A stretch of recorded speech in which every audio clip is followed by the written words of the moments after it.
Well, good evening, visitors. Welcome to the Australian War Memorial's last post ceremony. My name is Richard Cruz, and joining us today from the Royal Australian Navy is Commander Mark Sewar. We're honoured to acknowledge Mr. Paul Ngola, Deputy President, Defence and Intelligence, Leidos, United States. Mr. Keith Johnson, Senior Vice President, Chief Technology Officer, Leidos, United States. And Mr. Hans Tench, Business Development Director, Leidos Australia, and the accompanying delegation. We warmly welcome the members of the International Air Cadet Exchange who are joining us this evening. We welcome the veterans who have served, those that are still serving, and the families that love and support them. We acknowledge the members of RSL and Services Clubs Association, RSL Victoria and RSL Queensland, who are watching the broadcast of this ceremony from around Australia. During this evening's ceremony, wreaths will be laid at the base of the Pool of Reflection by visitors and students on behalf of the following schools.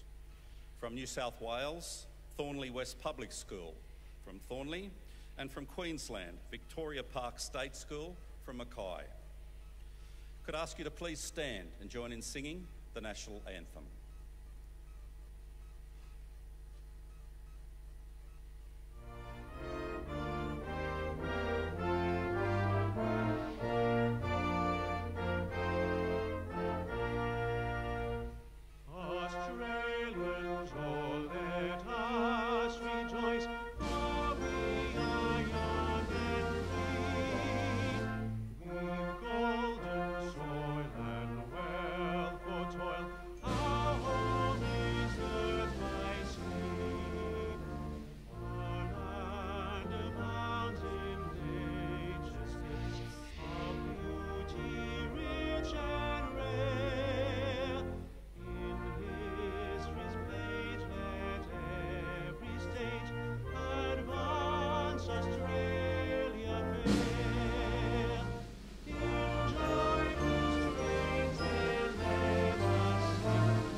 Students, you may be seated.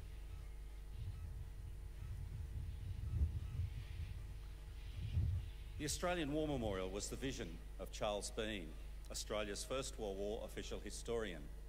Bean landed with the Australian troops on Gallipoli and stayed with them at the front through to the end of the war.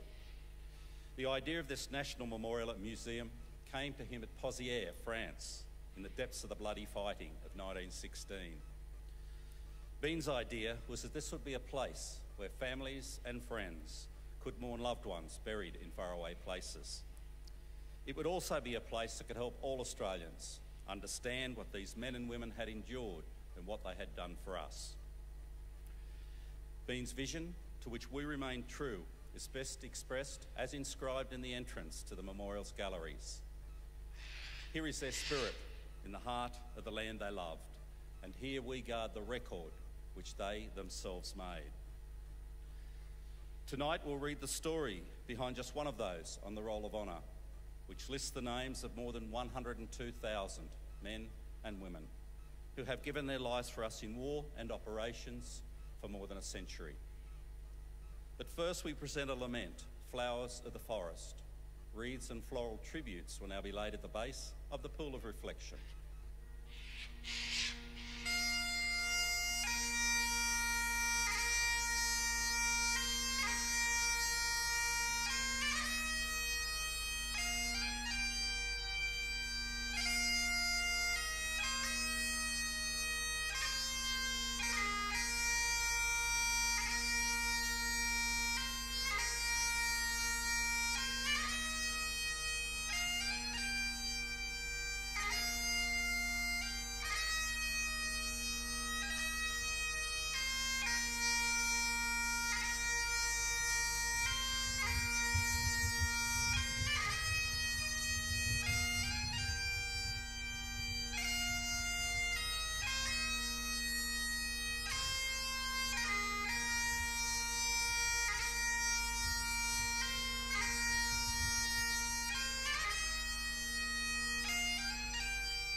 Today we remember and pay tribute to Sapper Denby Eric Grasby, who was killed in the service of the Royal Australian Engineers on the 21st of May 1945. Born on the 2nd of December 1926 in Ambleside, a small town in Adelaide Hills, South Australia, Denby Eric Grasby was the son of Eric Albert Grasby and Edna Marie Grasby.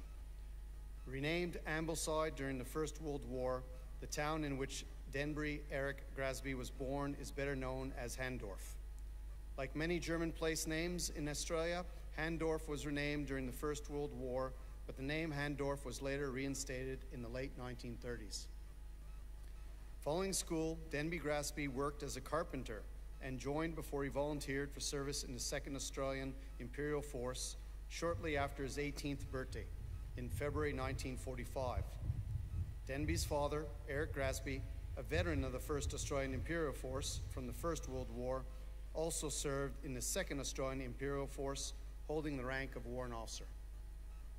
Shortly after his enlistment, Denby Grasby was posted at the beginning of May 1945 to the 1st Training Battalion, Royal Australian Engineers, at the large Australian Army training base in Kapuka.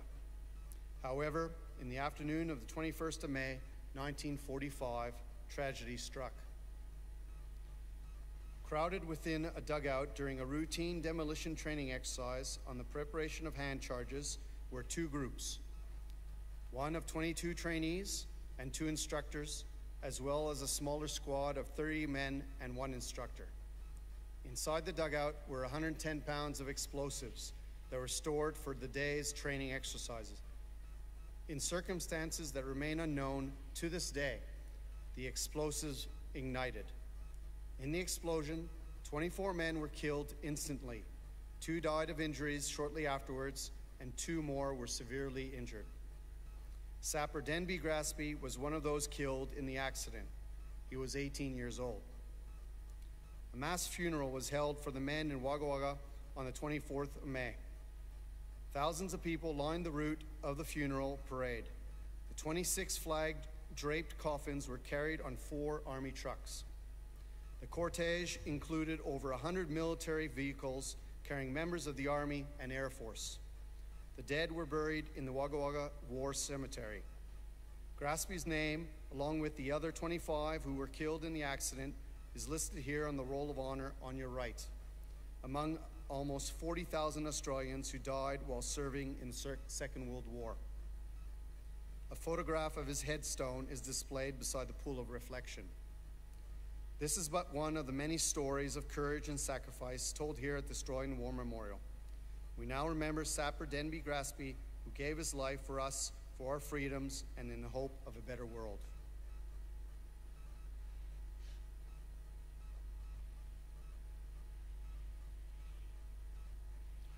Please stand for the reading of the Ode and the sounding of the last post.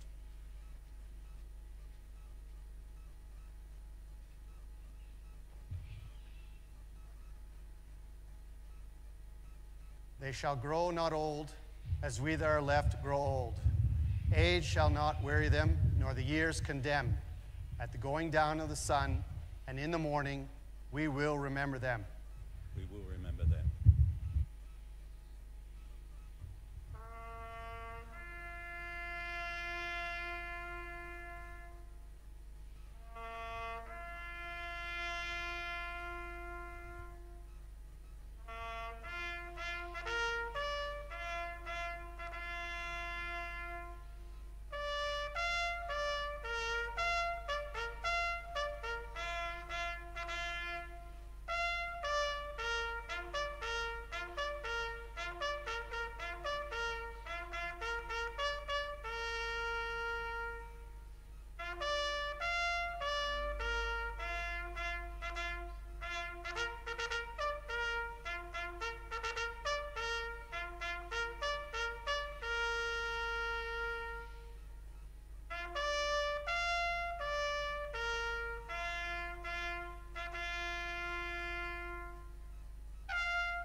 lest we forget.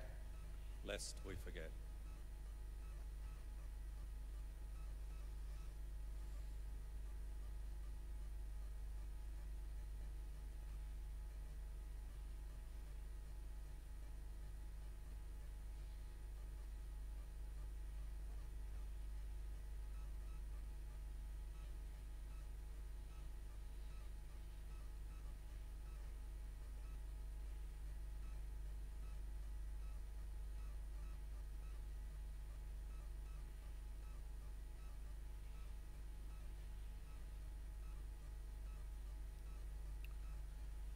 We leave you this evening with the words of the memorial's founder, Charles Bean.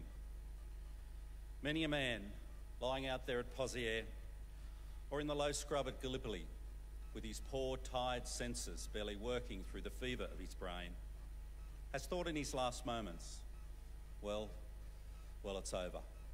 But in Australia, they will be proud of this.